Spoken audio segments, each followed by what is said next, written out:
দিল্লিতে হাসিনা মোদি শীর্ষ বৈঠক, $500 কোটি ঋণ সহায়তা, 36টি চুক্তি ও সমঝোতা সই। তিস্তা চুক্তি এই দুই সরকারের সময়ই হবে, আশ্বাস নরেন্দ্র মোদীর। বিকল্প প্রস্তাব দিলেন মমতা। শেখ হাসিনা যাদের কাছে দেশ বিক্রি করে দিয়েছে তারা তাকে রক্ষা করতে পারবে না, হুঁশিয়ারি খালেদা জিয়ার।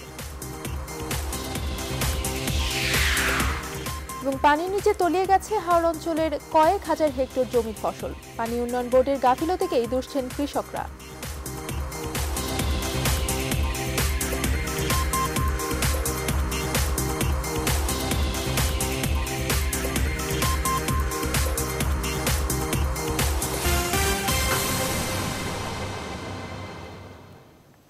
স্বাগত নিউজ 24 সংবাদে, সাথে আছে আমি তাসনিমে জান্নাত। অর্থে দেখছিলেন শরিয়া ভিত্তিক ইউনিয়ন ব্যাংক লিমিটেড সংবাদ শিরোনাম। অত্যন্ত সৌহার্দ্যপূর্ণ আন্তরিক পরিবেশে শেখ হাসিনা এবং নরেন্দ্র মোদীর নেতৃত্বে নয়াদিল্লির হায়দ্রাবাদ ভবনে অনুষ্ঠিত হয়েছে বাংলাদেশ ভারত শীর্ষ বৈঠক। এই বৈঠকে সমঝোতার ধারাবাহিকতায় দুদেশের মধ্যে সই হল 36টি চুক্তি ও সমঝোতা স্মারক। এর আওতায় ভারত $500 কোটি ঋণ সহায়তা দেবে বাংলাদেশকে। প্রতিরক্ষা ক্রয় খাতে দেয়া হবে $50 কোটি ঋণ সহায়তা। বাড়ল দুই দেশে ট্রেন ও বাস চলাচল, জোরালো হলো প্রতিরক্ষার সহযোগিতাও। বর্তমানে এই দুই সরকারের আমলেই বহু প্রত্যাশিত তিস্তার সমাধানের অঙ্গীকার করলেন ভারতীয় প্রধানমন্ত্রী। যৌথ সংবাদ সম্মেলনে দুই দেশের বন্ধুত্বকে নতুন উচ্চতায় নিয়ে যাওয়ার অঙ্গীকার করেন প্রধানমন্ত্রী শেখ হাসিনা ও নরেন্দ্র মোদী। শাকিল মল্লিকের ক্যামেরায় আরও জানাচ্ছেন তানজির মেহেদি। সফরের দ্বিতীয় দিনে রাষ্ট্রপতি ভবনে প্রধানমন্ত্রী শেখ হাসিনাকে রাষ্ট্রীয় সম্মান জানানো হয় গার্ড অব অনার দিয়ে। ছিলেন ভারতের প্রধানমন্ত্রী নরেন্দ্র মোদী। লাল গালিচা সংবর্ধনায় বাজছিল দুই দেশের জাতীয় সঙ্গীত।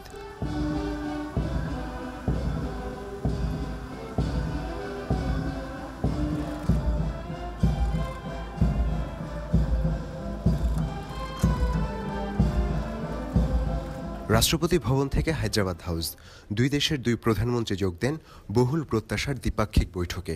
দ্বিপাক্ষিক সম্পর্ককে অনন্য উচ্চতায় নিয়ে যাওয়ার বৈঠকের মধ্য দিয়ে স্বাক্ষরিত হয় 36টি চুক্তি আর সমঝোতা স্মারক।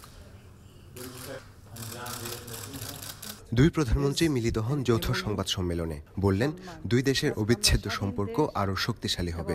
স্বাধীন দেশ হিসেবে আমরা দুই দেশের মধ্যে অত্যন্ত গাঢ় বন্ধুত্বপূর্ণ সম্পর্ক রয়েছে, যে সম্পর্ক ফলে এই দেশের মানুষ, দুই দেশেরই মানুষ উন্নত জীবন পাবে এবং আমরা দেশকে এগিয়ে নিয়ে যেতে পারবো।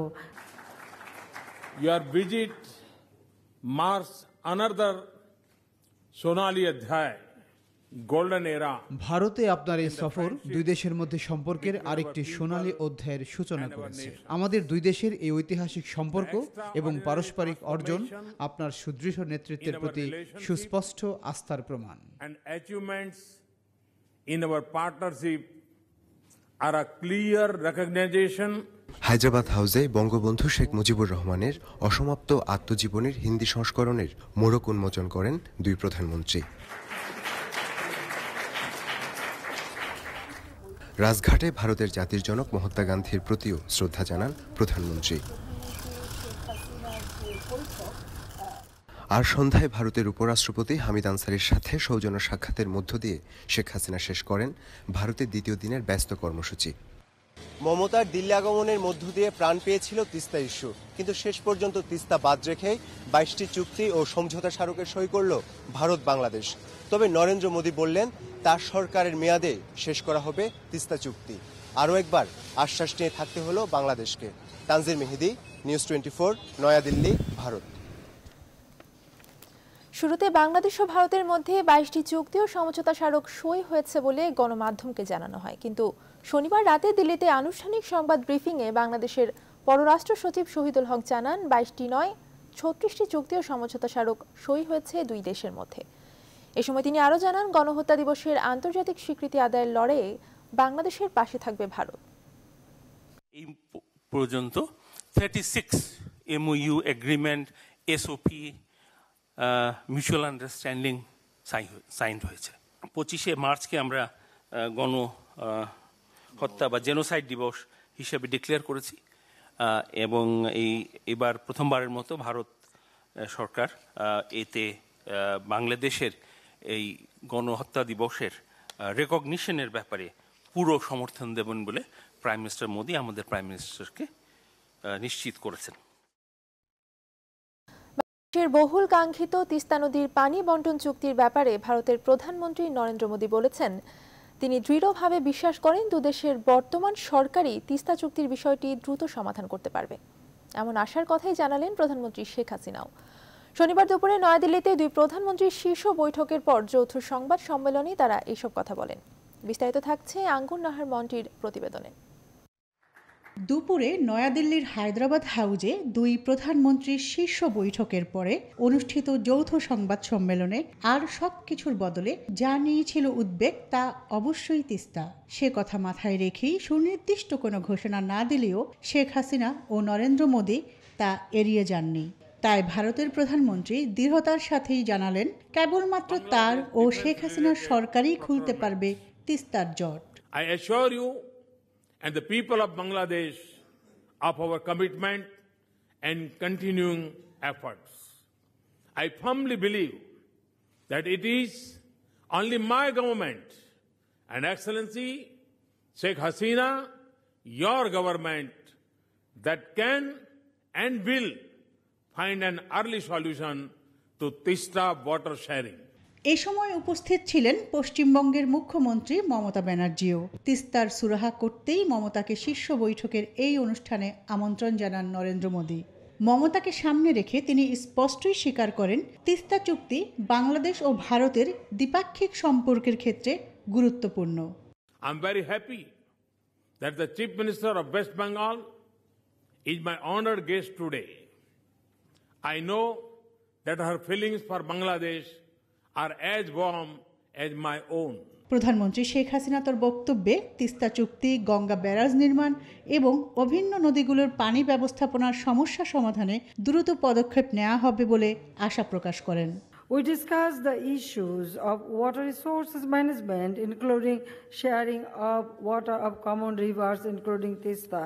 I sincerely believe that we shall be able to get India's support in resolving these issues expeditiously. 2011 সালে ভারতের তৎকালীন প্রধানমন্ত্রী মনমোহন সিংয়ের সফরের সময় তিস্তা চুক্তিটি সইয়ের কথা থাকলেও মমতার আপত্তিতে শেষ মুহূর্তে আটকে যায়। আঙ্গুর নাহার মন্টি, নিউজ 24। বাংলাদেশকে তিস্তা চুক্তির বিকল্প হিসেবে আরও 3টি নদীর পানি বন্টনের প্রস্তাব দিয়েছেন পশ্চিমবঙ্গের মুখ্যমন্ত্রী মমতা ব্যানার্জি। এমন খবর প্রকাশ করেছে ভারতীয় গণমাধ্যম। আনন্দবাজার পত্রিকায় প্রকাশিত খবরে বলা হয়েছে, তিস্তা নিয়ে জটিলতা কাটাতে তোরসা সহ 3টি নদী যেগুলো উত্তরবঙ্গ থেকে বাংলাদেশে গিয়েছে তার পানির ভাগ ঠিক করতে কমিটি গড়ার আহ্বান জানান তিনি। প্রতিবেদনে বলা হয়েছে, প্রধানমন্ত্রী শেখ হাসিনার সাথে শনিবারের রাষ্ট্রপতি ভবনে একান্ত বৈঠকে মমতা এই প্রস্তাব দেন। গতরাতে রাষ্ট্রপতি ভবন থেকে বেরিয়ে মমতা নিজেই সাংবাদিকদের এসব কথা বলেছেন।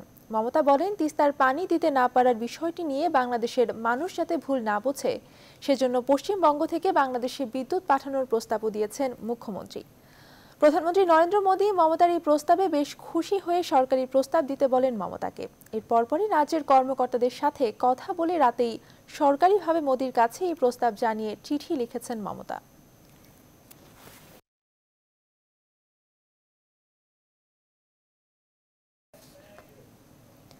প্রধানমন্ত্রী শেখ হাসিনার ভারত সফর নিয়ে দেশের মানুষের প্রত্যাশা ছিল আকাশচুম্বী।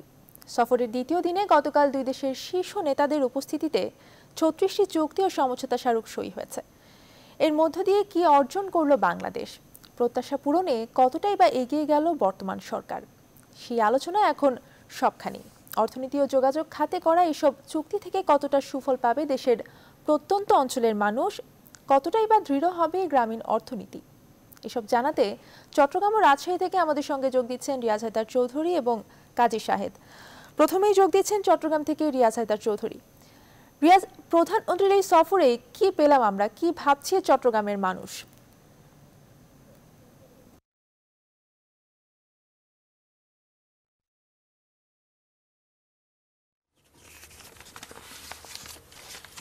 ধন্যবাদ অর্থী। আপনারা জানেন যে আমাদের প্রধানমন্ত্রীর ভারত সফরকে কেন্দ্র করে শুধু চট্টগ্রাম নয়, সারা দেশেই একটি বাড়তি অনুরণন রয়েছে, উদ্দীপনা রয়েছে, অনেক বেশি আশাবাদ রয়েছে। চট্টগ্রাম যেহেতু বন্দর শহর এবং বাণিজ্যিক রাজধানী হিসেবে খ্যাত এবং চট্টগ্রামকে কেন্দ্র করে পর্যটন সম্ভাবনাও অনেক বেশি, সেই হিসেবে চট্টগ্রামের যারা উন্নয়ন সংগঠক, চট্টগ্রামের যারা রাজনীতিবিদ এবং বিভিন্ন স্তরের শ্রেণী পেশার মানুষের মধ্যে স্বাভাবিকভাবেই একটি বাড়তি উদ্দীপনা আশাবাদ রয়েছেই। আজ আমাদের সাথে আলোচনায় এই প্রসঙ্গে যুক্ত হয়েছেন যিনি চট্টগ্রামের অন্তত 4 দশক ধরে দেশে এবং বিদেশে শিক্ষা বিস্তারে কাজ করছেন সরকারি বেসরকারি বিভিন্ন প্রতিষ্ঠানে, বরেণ্য শিক্ষাবিদ হাসিনা জাকারিয়া বেলা। আমরা সরাসরি তার সাথে একটু আলোচনায় যুক্ত হতে চাই। স্বাগত জানাই আপনাকে। আমাদের মাননীয় প্রধানমন্ত্রী যে ভারত সফর, অনেক বেশি আশাবাদ, আমরা আশাবাদী হয়ে উঠেছি। সারা দেশ এবং বিশ্ব নজরও এই সফরকে কেন্দ্র করে। আসলে কাল যে আমাদের সমঝোতা স্মারক এবং চুক্তিগুলো হলো, সেখান থেকে আপনি কেমনটি আশাবাদ করছেন, বা আমরা কি পেলাম কিংবা কি আরো পেতে পারতাম, কেমন মনে করছেন আপনি?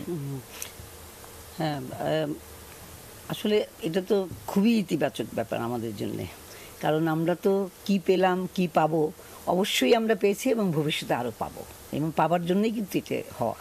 এবং যেই চুক্তিগুলো হয়েছে আমরা জানি, এর মধ্যে আমরা সবাই জেনেছি কতগুলো চুক্তি হয়েছে, কতগুলো সমঝোতা হয়েছে। সেই চুক্তিগুলো বেসিক্যালি যেমন আমাদের দ্বিপাক্ষিক সহযোগিতার জন্য, ইকোনমিক কোঅপারেশনের জন্য হয়েছে।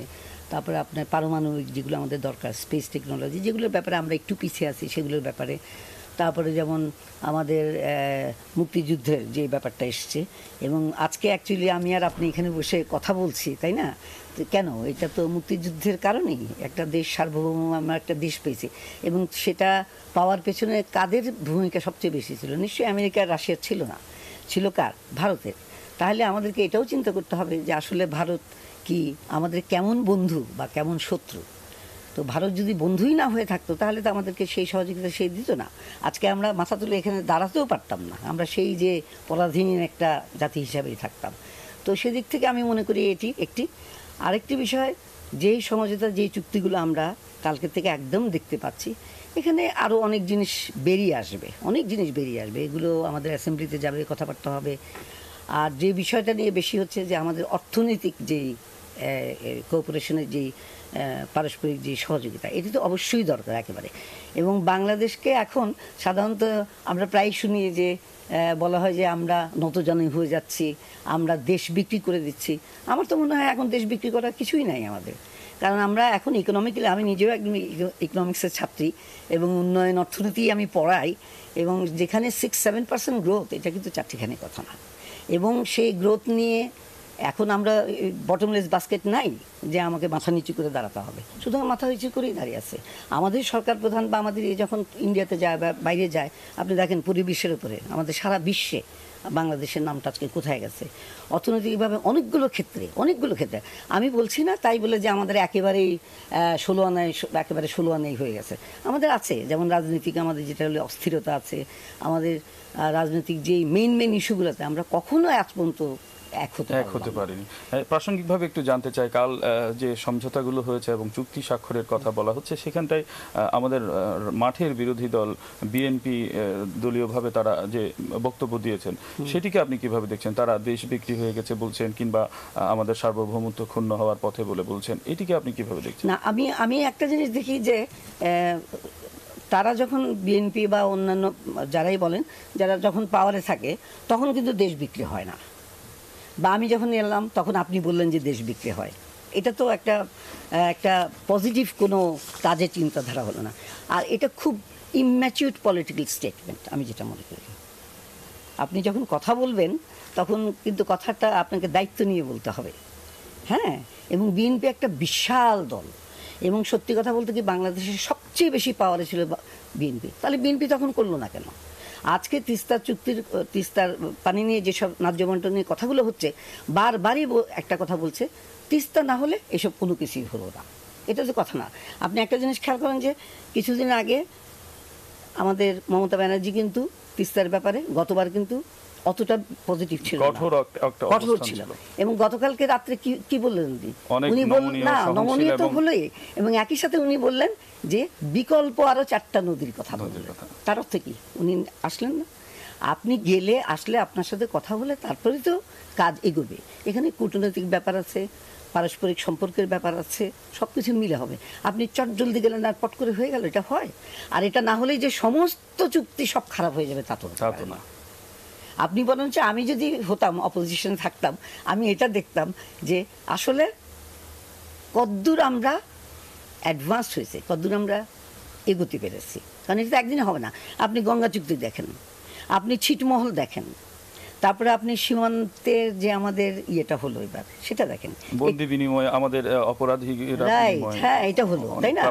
তাই না? আরেকটি বিষয় শেষ করতে চাই, একদম শেষ প্রশ্ন, সেটি হলো এবারকার সফরকে চুক্তি এবং সমঝোতা স্মারকের বাইরেও কিছু আকস্মিক প্রাপ্তি আমাদের আছে। যেমন যাওয়ার ঠিক প্রধানমন্ত্রী সফরের আগের দিন বঙ্গবন্ধুর নামে ওখানে দিল্লি রাস্তা হয়েছে, এবং আমাদের মুক্তিযোদ্ধাদের সম্মান, তাদের পরিবারের সম্মানের জন্য যে ঘোষণাটি মোদি দিয়েছেন, সেটিকে আপনি কিভাবে দেখছেন? আমি তো মনে করি অসম্ভব ইতিবাচক। এগুলোতে কিন্তু প্রমাণ হয় যে ভারত কিন্তু সেই, যদিও বলে, অনেকেই বলে যে সুপার ন্যাচারাল, মানে অনেক বড় একটা পাওয়ার এবং অনেক বড় দেশ, এবং তার নিচে মানে হাতির নিচে যেরকম ইয়ে থাকলে আমরা এরকম, তা না। তারা তো সম্মানটা তো দেখায় আমাদেরকে, এবং আমরা তো নত জানানো হওয়ার কারণ নেই, যেটা আমি আপনাকে বললাম। আমি আবার বাংলাদেশও যে কাজটা ভালো করেছে সেটা হচ্ছে ওখানে যারা আমাদের মুক্তিযুদ্ধে, যারা ওখানে যারা মানে আত্মত্যাগ করেছেন, তারা তাদেরকে সাতজনকে সেটা সম্মাননা দেওয়া হয়েছে। আবার ভারত যেটা করেছে মুক্তিযুদ্ধের এর দিকে, মানবিক দিক থেকে আমি বলবো এটা একটা অত্যন্ত ইতিবাচক। আরেকটা জিনিস, এটা বোধহয় এখন এতভাবে আসেনি, সেটা হলো মমতা ব্যানার্জি, আমার দৃষ্টি কিন্তু অনেক বেশি এখন মমতা ব্যানার্জির দিকে। কারণ এখন প্রণব মুখার্জি যখন ছিলেন তখন কিন্তু আমাদের গঙ্গা চুক্তি হয়েছিল, উনিও কিন্তু একজন বাঙালি, উনি এখন প্রেসিডেন্ট।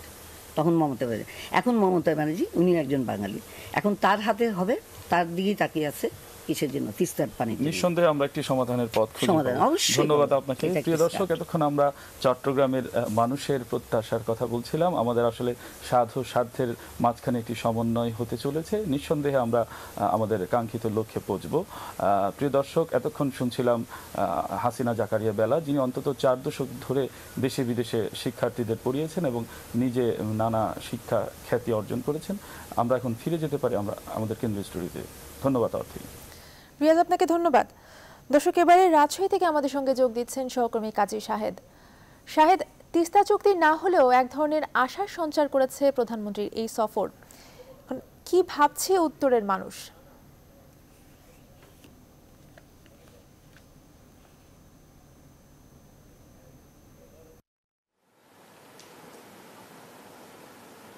ধন্যবাদ অর্থী।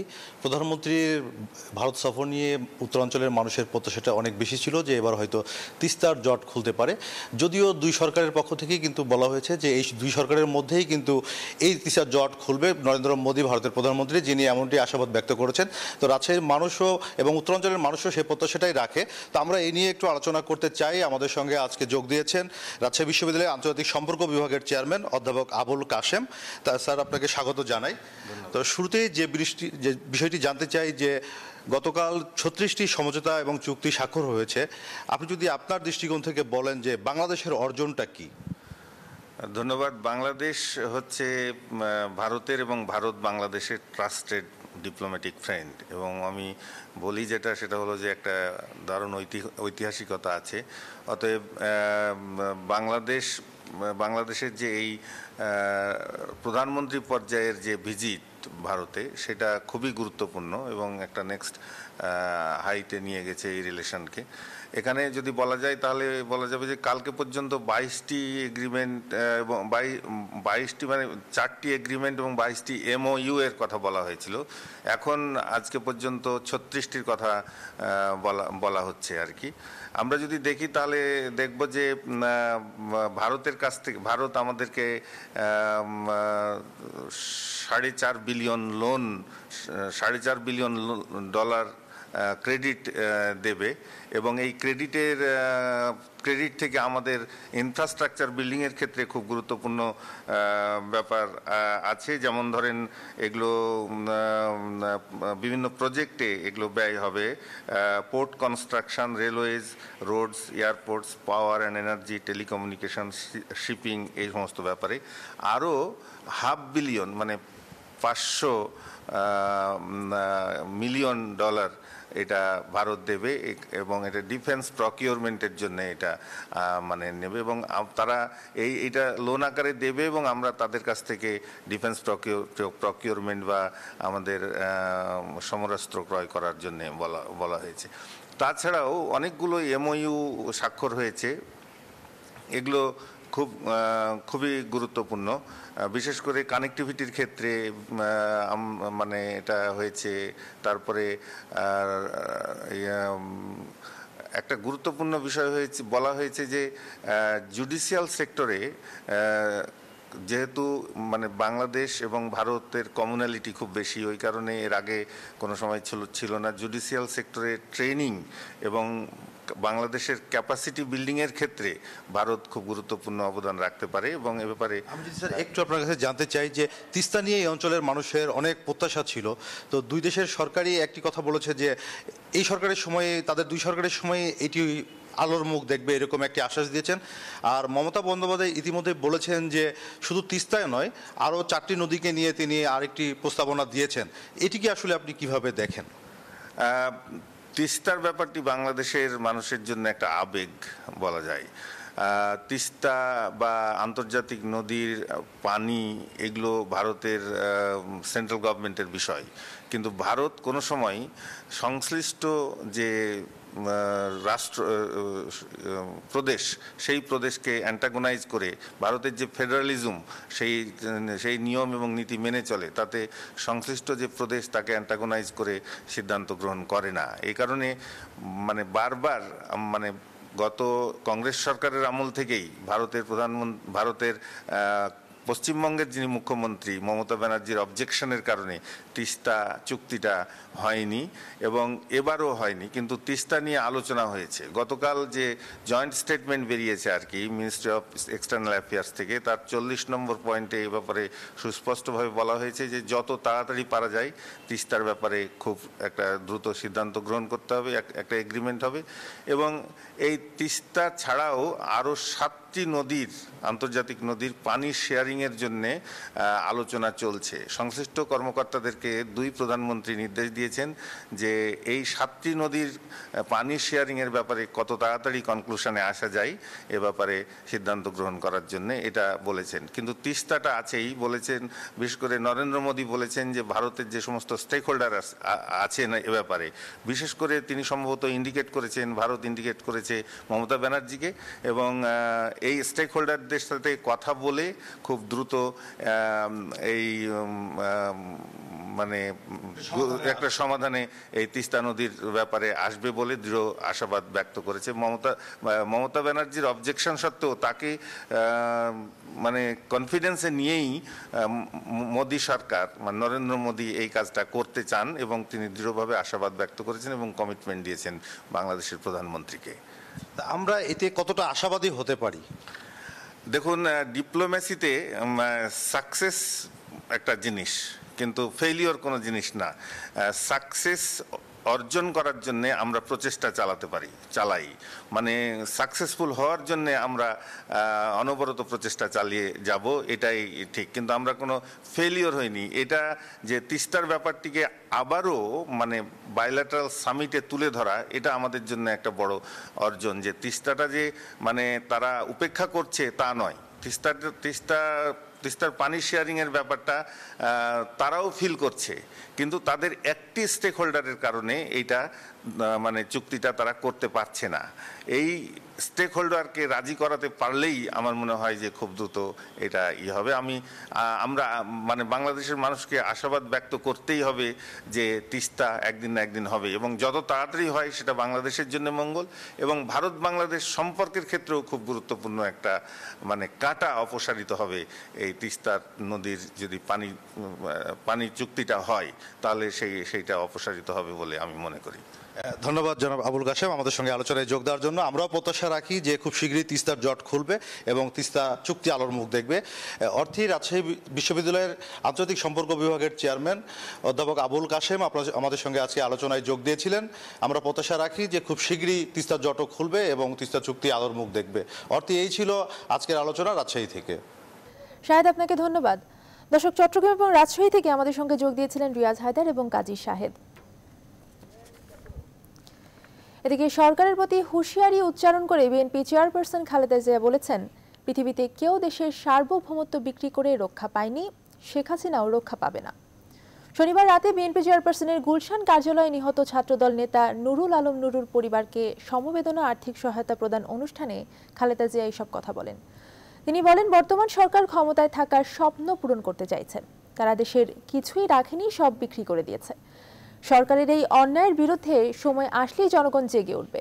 অনুষ্ঠানে বিএনপি মহাসচিব মির্জা ফখরুল ইসলাম আলমগীর, দলের স্থায়ী কমিটির সদস্য আমির খসরু মাহমুদ, চট্টগ্রাম বিএনপি নেতা ডক্টর শাহাদাত হোসেন সহ কেন্দ্রীয় নেতারা উপস্থিত ছিলেন।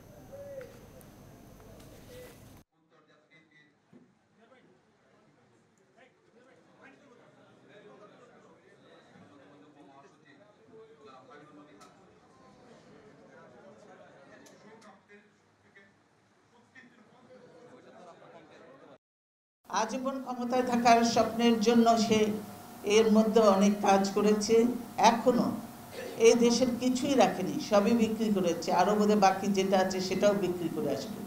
কিন্তু দেশ বিক্রি করেও পৃথিবীর ইতিহাসে উদাহরণ আছে, কেউ কিন্তু রক্ষা পায় নাই। ভবিষ্যতেও হাসিনা মনে করে না যে যাদের কাছে বিক্রি করলাম তিনারা তাকে বাঁচাতে আসবে। তারা বাঁচাতে আসবে না। যখন মানুষ জেগে উঠবে, এই দেশের মানুষ অলরেডি ফুলে উঠেছে, ফুসে উঠেছে। এখন এই দেশের মানুষকে শুধু সময়ের অপেক্ষা করা, যে কখন তারা রাস্তায় বেরোবে। প্রধানমন্ত্রীর ভারত সফর নিয়ে আরো খবর থাকছে সংবাদের পরের অংশে। নিচ্ছি বিরতি, আমাদের সাথেই থাকুন।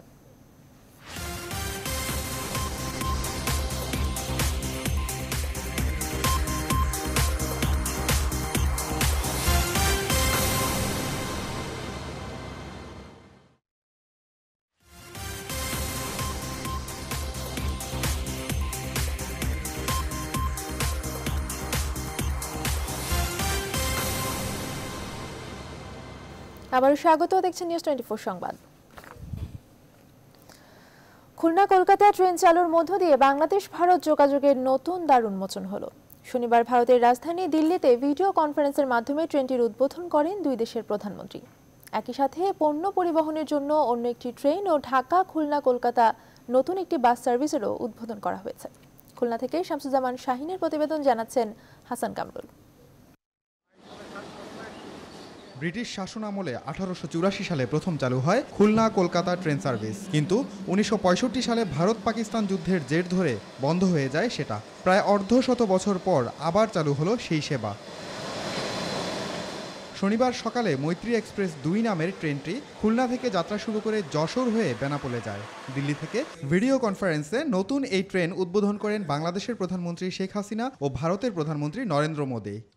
Prime Minister Modi and I agree that greater connectivity is vital for the development of the region. We have also witnessed flagging of new passengers bus services for Khulna-Kolkata route, Khulna-Kolkata passenger train and reopening of Birol-Radhikapur rail route for freight. ট্রেনের সাথে ঢাকা খুলনা কলকাতা রুটে নতুন একটি বাস সার্ভিসেরও উদ্বোধন করেন দুই দেশের শীর্ষ নেতা। India has always stood for the prosperity of Bangladesh and its people. We are a long-standing and trusted development partner of Bangladesh. India and Bangladesh are also determined that the fruits of our cooperation must benefit our people. একই সময়ে দিনাজপুরের বিরল থেকে ভারতের রাধিকাপুর পর্যন্ত পণ্যবাহী একটি ট্রেনের উদ্বোধন করা হয়। Desk report, news 24। প্রধানমন্ত্রী শেখ হাসিনার এবারের ভারত সফরে যোগাযোগ খাতের অর্জন একটি অন্যতম মাইলফলক। অর্ধশত বছর পর আবারও শুরু হয়েছে খুলনা কলকাতা ট্রেন যোগাযোগ। বলা হচ্ছে, দক্ষিণাঞ্চলের আর্থ-সামাজিক উন্নয়নে এটি একটি মাইলফলক। আসলে দেশের অর্থনীতিতে কতটা ভূমিকা রাখবে এই উদ্যোগ জানাতে খুলনা ও বরিশাল থেকে আমাদের সঙ্গে যোগ দিচ্ছেন সহকর্মী শামসুজ্জামান শাহিন। শাহিন, প্রায় অর্ধশত বছর পর খুলনার সাথে কলকাতার ট্রেন যোগাযোগ চালু হয়েছে, কি প্রভাব পড়বে আর কি ভাবছে দক্ষিণ পশ্চিমাঞ্চলের মানুষ?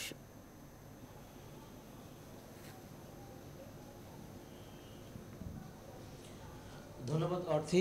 আপনি যেমনটি বলছিলেন যে খুলনার সাথে কলকাতার রেল যোগাযোগ ব্যবস্থা দীর্ঘদিন পরে প্রায় 52 বছর পরে এটি আবার চালু হতে যাচ্ছে এবং ইতিমধ্যে এটা উদ্বোধন হয়েছে গতকালকে একটি রেলের কয়েকটি বগি নিয়ে এবং সরকারের ঊর্ধ্বতন কর্মকর্তা সহ রেলওয়ের কর্মকর্তা সহ সেটি কলকাতা পৌঁছেছে। আজকে আবার এটি ফিরে আসার কথা। তো এই বিষয়ে দক্ষিণ অঞ্চলে এর প্রভাব কতটুকু, এর প্রত্যাশার বিষয়ে আমরা বিগত দিনগুলোতে জেনেছি। আজকে জানবো যে এর প্রভাব কেমন এবং গ্রামীণ অর্থনীতিতে এর প্রভাবটা কতটা পড়তে পারে। আমরা এই বিষয়ে কথা বলবো খুলনা প্রেস ক্লাবের সাবেক সভাপতি সিনিয়র সাংবাদিক শেখ আবু হাসানের সঙ্গে। আপনাকে স্বাগত। কি প্রভাব পড়তে পারে এই রেল যোগাযোগ ব্যবস্থা? আমি প্রথমে বলবো এটি একটি যুগান্তকারী এবং ঐতিহাসিক ঘটনা, বিশেষ করে দক্ষিণ পশ্চিম অঞ্চলের যোগাযোগ ব্যবস্থা এবং প্রতিবেশী আমাদের সবচেয়ে বৃহৎ দেশ, বন্ধুপ্রতিম দেশ ভারতের সাথে যোগাযোগ ব্যবস্থার যে নতুন দিগন্ত উন্মোচন হলো, এর ফলে দক্ষিণ পশ্চিম অঞ্চলে মানুষ তার ব্যবসা বাণিজ্য এবং অর্থনৈতিক কর্মকাণ্ডের একটা বিরাট যুগান্তকারী ঘটনার মধ্যে দিয়ে তারা চলে আসছে এবং এর ফলে এই অঞ্চলের সব ধরনের মানুষ উপকৃত হবে। আপনি জানেন যে ভারতের সাথে আমাদের ব্যবসা বাণিজ্যের যে বিশাল ব্যাপ্তি, সেই ব্যাপ্তিতে আমাদের এই অঞ্চলের প্রচুর মানুষ প্রতিদিন আপনার ভারতের বিশেষ করে পশ্চিমবাংলায় যাতায়াত করে। ফলে এই ট্রেন যোগাযোগ রেল যোগাযোগের ফলে সাধারণ মানুষের অনেক উপকার তারা ভোগ করবে। বিশেষ করে যাতায়াতের যে বিড়ম্বনা, যে খরচ, সেটার থেকে অনেক রেহাই হবে। রেল যোগাযোগ সারা বিশ্বে আপনি জানেন যে ইউরোপের প্রত্যেকটা দেশেই রেল যোগাযোগ রয়েছে, অথচ আজকে যে কোনো কারণে হোক না কেন ভারতের সাথে আমাদের রেল যোগাযোগ ছিল না। 1965 সালের যুদ্ধের পর, পাকিস্তান ভারত যুদ্ধের পরে এই রেল যোগাযোগ বন্ধ হয়ে যায়। তারপরে দীর্ঘদিন ধরে চেষ্টা চলছিল যে ভারতের সাথে রেল যোগাযোগ, বাস যোগাযোগ হলেও রেল যোগাযোগ হয়নি। কিন্তু গতকাল প্রধানমন্ত্রী শেখ হাসিনা এবং নরেন্দ্র মোদী যে ঐতিহাসিক ঘটনা ঘটালেন, এর ফলে দুদেশের মানুষ এবং বিশেষ করে গ্রামীণ মানুষ অনেক উপকৃত হবে এবং এই দুই দেশের মধ্যে ব্যবসা বাণিজ্যের একটা বিরাট ব্যাপ্তি গড়ে উঠবে। আপনি জানেন যে শুধু রেল যাত্রী পরিবহন না, পাশাপাশি গতকালকেও আমাদের মালামাল পরিবহনের জন্য কিন্তু মালগাড়ি ট্রেনের উদ্বোধন হয়েছে, দিনাজপুর থেকে ভারতে গেছে।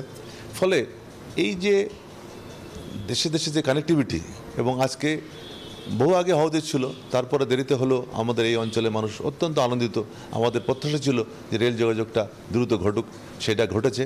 এই জন্য আমরা অত্যন্ত আনন্দিত এবং আমরা ধন্যবাদ দিতে চাই বর্তমান প্রধানমন্ত্রী শেখ হাসিনাকে এবং ভারতের প্রধানমন্ত্রী নরেন্দ্র মোদীকে। আপনি জানেন যে খুবই প্রভাব পড়বে। যে আমরা আগেই বলেছি যে ভারতের সাথে বাংলাদেশের যে ব্যবসা বাণিজ্য, প্রতিদিন আপনি জানেন যে বেনাপোল দিয়ে কী পরিমাণ মালামাল আমাদের দেশে আসে এবং আমাদের দেশ থেকে প্রচুর পরিমাণ মালামাল পরিবহন করে। ফলে যাত্রী পরিবহনের সাথে যদি মালামালের পরিবহনের এই ট্রেনের ব্যবস্থা করা হয়, তাহলে আরও বেশি উপকৃত হবে বলে আমি মনে করি। তারপরেও আপনি জানেন প্রতিদিন ভারতে আমাদের অসংখ্য মানুষ যাতায়াত করে, তাদের বিড়ম্বনা হয়। তবে আমি একটা কথা বলবো যে ট্রেন যাত্রা শুরু হয়েছে ভালো কথা, কিন্তু ইমিগ্রেশনের যে সমস্যাগুলো মানুষ ফেস করছে, সেই ব্যাপারে কিন্তু উভয় সরকারের দৃষ্টি দিতে হবে, যাতে সাধারণ মানুষ দ্রুতভাবে এবং ইমিগ্রেশনের যে বিড়ম্বনা, হয়রানি, সেটা আরও সহজ করে, যাতে করে মানুষ যাতায়াতের ক্ষেত্রে সহজভাবে যাতায়াত করতে পারে, তার ব্যবস্থা গ্রহণ করতে হবে। কাস্টমস এবং ইমিগ্রেশনের বিষয়টাও আমাদেরকে নজর দিতে হবে। আপনাকে ধন্যবাদ। ধন্যবাদ। আপনি শুনছিলেন যে এই অঞ্চলে এর অর্থনীতিতে কী প্রভাব পড়তে পারে। আপনি জানেন যে মোংলা বন্দরের সাথে রেল যোগাযোগ ব্যবস্থা স্থাপন হচ্ছে, পাশাপাশি মাওয়ায় যুক্ত হয়েছে রেল যোগাযোগ ব্যবস্থা। ফলে কলকাতা থেকে অনায়াসে আমাদের বাংলাদেশের বিভিন্ন প্রান্তে কিন্তু পণ্য পরিবহন করা সহজীকরণ হবে এবং এর একটা ভালো প্রভাব পড়বে গ্রামীণ জনপদে এবং অর্থনীতিতে। অর্থী শাহিন, আপনাকে ধন্যবাদ। দর্শক, এবারে বরিশাল থেকে আমাদের সঙ্গে যোগ দিচ্ছেন সহকর্মী রাহাত খান। রাহাত, প্রধানমন্ত্রী সফরে 36টি চুক্তি ও সমঝোতা স্মারক সই হয়েছে, কতটা পূরণ হয়েছে দক্ষিণের মানুষের প্রত্যাশা?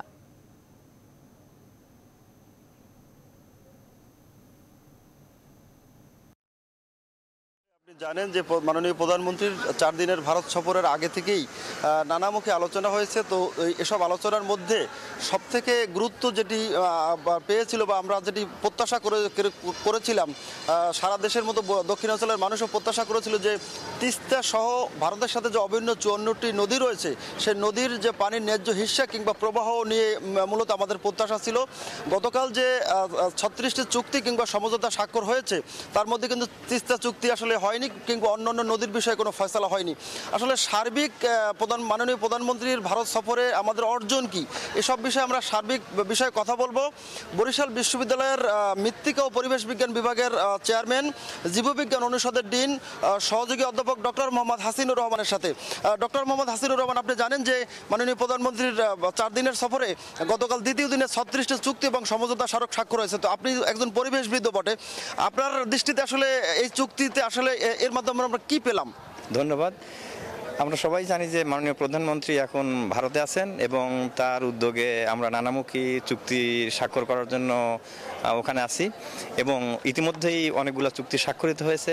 তার ভেতরে অনেকগুলো উল্লেখযোগ্য, যেমন আইন বিষয়ে আমাদের একটা চুক্তি হয়েছে, যোগাযোগের ব্যাপারে হয়েছে এবং টেকনোলজি ট্রান্সফারের ব্যাপারে হয়েছে এবং সবগুলাই আমাদের জন্য পজিটিভ এবং খুবই দেশের উন্নয়নের জন্য এটা মুখ্য অবদান রাখবে এবং আমাদের দেশ সমৃদ্ধির দিকে এগিয়ে যাবে এবং ভারতের সাথে পারস্পরিক সহযোগিতা এবং আমাদের বন্ধুত্বের বন্ধন এটা সুদৃঢ় হবে।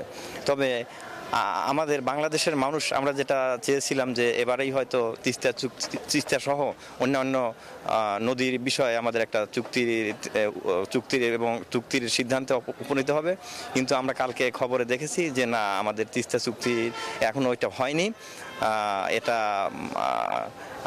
মমতা ব্যানার্জি বলেছে যে তার 3টা বিকল্প প্রস্তাব রেখেছেন, তার ভেতরে 3টাই গ্রহণযোগ্য যদিও, এবং বিশেষ করে বিদ্যুতের ব্যাপারটা অবশ্যই আমাদের বিদ্যুৎ দরকার এবং বিদ্যুৎ একটা উন্নয়নের মূল চাবিকাঠি এবং বিদ্যুৎকে কাজে লাগিয়ে আমরা আমাদের দেশকে সমৃদ্ধশালী করতে পারি, আমাদের অগ্রগতি আরও দুর্বার বেগে এগিয়ে যাবে। তবে তিস্তার চুক্তি হয়নি, এ ব্যাপারে আমাদের দেশের মানুষজনের ভেতরে কিছুটা মনে অশান্তি বা মনে একটা সন্তোষ আছে, কিন্তু ভালো দিক হলো যে নরেন্দ্র মোদী আমাদেরকে আশ্বস্ত করেছেন যে অচিরেই এই চুক্তিটা হবে এবং তিনি যেহেতু বলেছেন চুক্তিটা হবে এবং তিনি রিয়েলাইজ করেছেন যে বাংলাদেশের সাথে আমাদের তিস্তা চুক্তি অবশ্যই হওয়া দরকার এবং আমি মনে করি এই চুক্তি অবশ্যই আমরা বাস্তবায়ন করতে পারবো এবং তিস্তার যে আমরা পানির যে হিস্সা এটা আমরা সহ আরও 5টা বা 6টা নদীর পানির হিস্সা আমরা আদায় করতে পারবো এবং এটা একদিন না একদিন বাস্তবায়ন হবে বলে আমার ধারণা এবং এটা আমাদের দেশের জন্য খুবই গুরুত্বপূর্ণ, কারণ আমাদের দেশের নদীমাতৃক দেশ এবং নদীনালা মানুষের জীবনের যেমন শিরা উপশিরা, নদীনালা আমাদের দেশের জন্য একটা শিরা উপশিরার মতো কাজ করে। এটা আমাদের দেশের পরিবেশকে ক্লিন করে, আমাদের এগ্রিকালচারের প্রোডাকশান বৃদ্ধি করে, আমাদের যোগাযোগের ক্ষেত্রে লো কার্বন এমিশন করে আমরা যোগাযোগের মাধ্যমে এক জায়গা থেকে এক জায়গা মানে স্বল্প ব্যয়ে যেতে পারি এবং স্বচ্ছন্দভাবে এক জায়গা থেকে অন্য জায়গায় যেতে পারি। আমাদের যে মৎস্য শিল্প আছে সেটা আমরা লো কার্বন এমিশন রেখে আমরা মৎস্য আহরণ করতে পারি এবং আমাদের বিশেষ করে বরিশাল অঞ্চলের জন্য এটা খুবই গুরুত্বপূর্ণ, কারণ বরিশাল অঞ্চলে বিভিন্ন ধরনের নদীনালা আছে এবং এই নদীনালার যদি পানির প্রবাহ সুন্দরভাবে চলতে না থাকে তাহলে নাব্যতার সমস্যা হবে এবং সিলট্রেশন হবে। এই সিলট্রেশনের ফলে দেখা যাবে বর্ষাকালে আমাদের ফ্লাডিংয়ের সমস্যা হবে বা জলবদ্ধতার সমস্যা হতে পারে। এগুলো দূর করার জন্য অবশ্যই আমাদের নদী নালার নাব্যতাকে বাড়াতে হবে এবং যোগাযোগের জন্য এটা খুবই গুরুত্বপূর্ণ। বরিশাল একটা সম্ভাবনাময় এলাকা, বিশেষ করে রাইস প্রোডাকশনের ক্ষেত্রে এখানে আমরা লো কস্টে রাইস প্রোডাকশন করতে পারি এবং রাইস প্রোডাকশনের ক্ষেত্রে এই সয়েলটা খুবই উপযোগী এবং যদিও এটা স্যালাইন জোন তবুও আমাদের দেশের ধান গবেষণা কেন্দ্র থেকে বিভিন্ন স্যালাইন সহনশীল স্পেসিস উদ্ভব করেছে। এটা আমরা অতি অল্প ব্যয়ে আমরা এটা প্রোডাকশনে যেতে পারি। তবে এর মূল ফ্যাক্টর হলো ইরিগেশন যদি আমরা ঠিকমতো না দিতে পারি আমাদের তাহলে এইটা ব্যর্থতায় পর্যবসিত হবে। ধন্যবাদ স্যার আপনাকে। অর্থী, আপনি শুনলেন যে উনি একজন পরিবেশবিদ এবং এই যে সার্বিক প্রধানমন্ত্রীর যে ভারত সফর, এই সফরের উপর ওনার তিনি তার যে মূল্যায়ন আগে সেটি তিনি বলেছেন। অর্থী। রাহাত, আপনাকে ধন্যবাদ। দর্শক, খুলনা এবং বরিশাল থেকে আমাদের সঙ্গে যোগ দিয়েছিলেন শামসুজ্জামান শাহিন এবং রাহাত খান। সংবাদ এই পর্যায়ে নিচ্ছে আরও একটি বিরতি, আমাদের সাথেই থাকুন।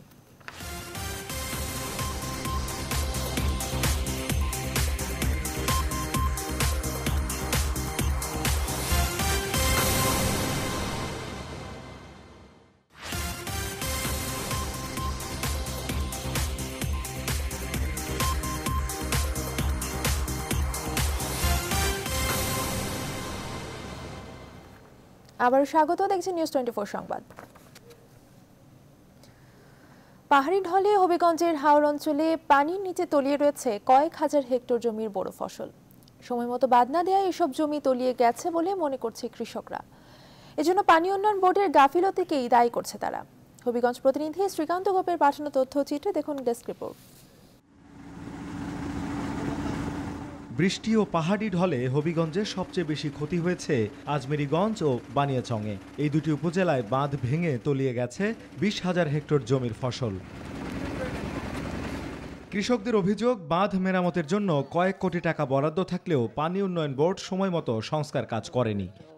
এই চৈত মাসে আইসে বন্যা, এর আগে ফাল্গুন মাসে মারি দিলে এগুলা তো পরিস্থিতি হইতে পারে না।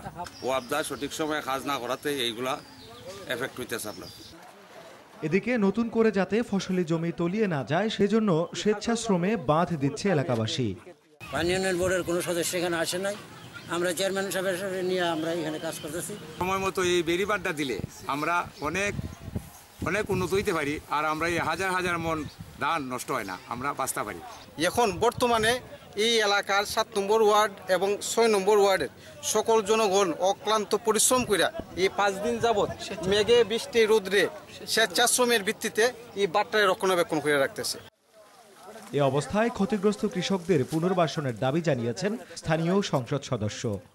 বানিয়াচং আজমির দুইটা থানাই সিরিয়াসলি এফেক্টেড। আমার এই কৃষকদের পুনর্বাসনের জন্য আমার জোর দাবি থাকবে এবং আগামীতে এই কৃষকটা কীভাবে বাঁচাই রাখা যাবে, কৃষি ঋণের মাধ্যমে হোক। আর এই বাঁধগুনা প্রত্যেকটা বাঁধ পুষ মাসের মধ্যে বাঁধতে হবে। হবিগঞ্জের আজমেরীগঞ্জ ও বানিয়াচং উপজেলাকে দুর্যোগপূর্ণ এলাকা হিসাবে ঘোষণার দাবি ভুক্তভোগীদের।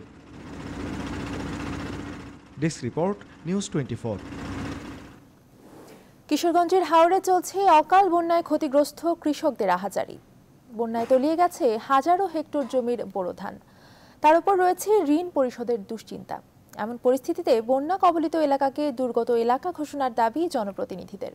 কিটু দাসের তথ্যচিত্রে দেখুন ডেস্ক রিপোর্ট। কিশোরগঞ্জের বিস্তীর্ণ হাওর অঞ্চল জুড়ে এখন শুধুই অথই পানি আর হাহাকার। বিস্তীর্ণ হাওরে সোনালী রং ধারণ করেছিল ধান, আর কয়েকদিন পর তা ঘরে তোলার স্বপ্ন বুনেছিল কৃষক। বন্যার কারণে এখন আধা পাকা ধান কাটতেই ব্যস্ততা তাদের। পাহাড়ি ঢলে সৃষ্টি অসময়ের এ বন্যায় বেশি ক্ষতিগ্রস্ত হয়েছে মিঠামইন, ইটনা ও অষ্টগ্রাম উপজেলার বিভিন্ন এলাকা। গলাপানিতে তলিয়ে থাকা ধান কেটে কিছুটা হলেও ক্ষতি পুষিয়ে নেওয়ার চেষ্টা চালিয়ে যাচ্ছেন অনেকে। পাহাড়ের পানি আয়া সব জমি জামা তলে হইতেছে, আমরা কোনো খাবারের নাই, সবই তা গরুর অনেক খাওয়ানোর যুক্ত হয়েছে, পচে যাইতেছে। সব পচে গেছে গা, যেও আনছি গরু খাইতে পারতো না। হাওড়া অঞ্চলের বেশিরভাগ কৃষকই ফসল আবাদ করেন মহাজন ও ব্যাংক সহ বিভিন্ন সংগঠন থেকে ঋণ নিয়ে। বন্যায় ফসল হানির কারণে দেখা দিয়েছে খাদ্য সংকট, পাশাপাশি বেড়েছে ঋণ পরিশোধের দুশ্চিন্তাও। ব্যাংকের থেকে লোন আইনা সেরা জমি জমা করছি, বিভিন্ন জায়গাতে ঋণ করছি, ঋণ কিভাবে যে পরিশোধ করব। সরকার যদি আমরা সাহায্য করে তাহলে কোনো মতে বাচ্চা থাকতে। এমন পরিস্থিতিতে বন্যা কবলিত এলাকা পরিদর্শন করেছেন স্থানীয় সংসদ সদস্য। দাবি জানিয়েছেন বন্যায় তলিয়ে যাওয়া হাওড় অঞ্চলকে দুর্গত এলাকা ঘোষণার। এই হাটে এলাকাকে দুর্গত এলাকা হিসাবে ঘোষণা করার জন্য এটা আমার সরকারের কাছে একটা আকুল আবেদন। কিশোরগঞ্জ কৃষি বিভাগের হিসেব মতে চলতি বন্যায় এরই মধ্যে 26,000 হেক্টর জমির ধান তলিয়ে গেছে। Desk report, news 24। নিউজ 24 সংবাদে নিচ্ছে আরও একটি বিরতি, আমাদের সাথেই থাকুন।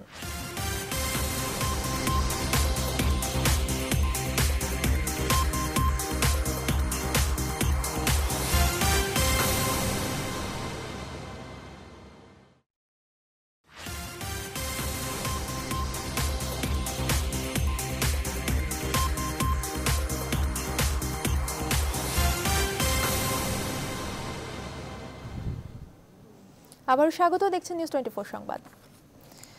এবারে ফার্স্ট সিকিউরিটি ইসলামী ব্যাংক অর্থ বাণিজ্য সংবাদ।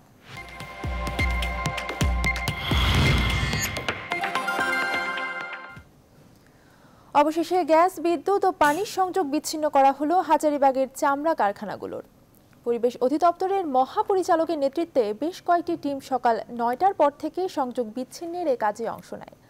তবে মালিকরা বলছেন, বিকল্প কোনো বিদ্যুৎ সংযোগ দেওয়া না হলে তাদের কোটি টাকার মালামাল চুরি হতে পারে। বিস্তারিত থাকছে সুলতান আহমেদের প্রতিবেদনে। সকাল থেকেই থমথমে হাজারীবাগের চামড়া শিল্পপল্লী। আগে থেকে জানা, তাই তো সংযোগ বিচ্ছিন্ন করার মুহূর্তে উপস্থিত প্রায় সব শ্রমিক মালিকরা। সংযোগ বিচ্ছিন্ন করা তাকিয়ে দেখা ছাড়া আর কিছুই করার নেই তাদের। অভিযানে অংশ নেয় বেশ কয়েকটি টিম, যার মধ্যে গ্যাস বিচ্ছিন্নের জন্য তিতাসের 5টি, বিদ্যুতের জন্য ডেসকোর 6টি ও পানির জন্য ওয়াসার বেশ কয়েকটি টিম অংশ নেন। অভিযান কাল পর্যন্ত চলতে পারে বলে জানান পরিবেশ অধিদপ্তরের মহাপরিচালক।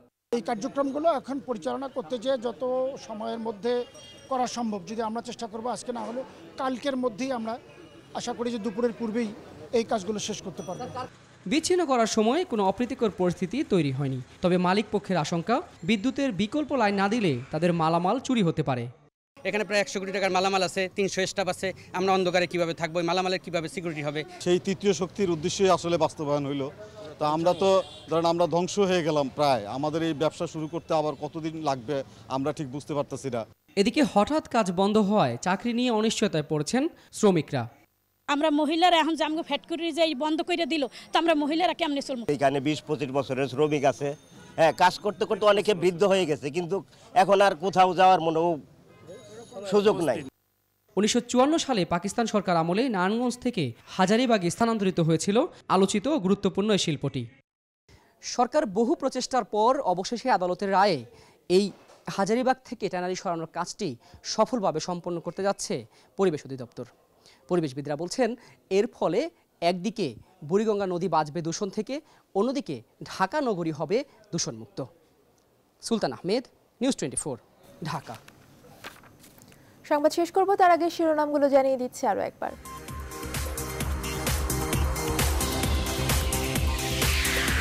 দিল্লিতে হাসিনা মোদী শীর্ষ বৈঠক, $500 কোটি ঋণ সহায়তা, 36টি চুক্তি ও সমঝোতা সই। তিস্তা চুক্তি এই দুই সরকারের সময় হবে, আশ্বাস নরেন্দ্র মোদীর, বিকল্প প্রস্তাব দিলেন মমতা। শেখ হাসিনা যাদের কাছে দেশ বিক্রি করে দিয়েছে তারা তাকে রক্ষা করতে পারবে না, হুঁশিয়ারি খালেদা জিয়ার। এবং পানির নিচে তলিয়ে গেছে হাওর অঞ্চলের কয়েক হাজার হেক্টর জমির ফসল, পানি উন্নয়ন বোর্ডের গাফিলতিকেই দুষছেন কৃষকরা।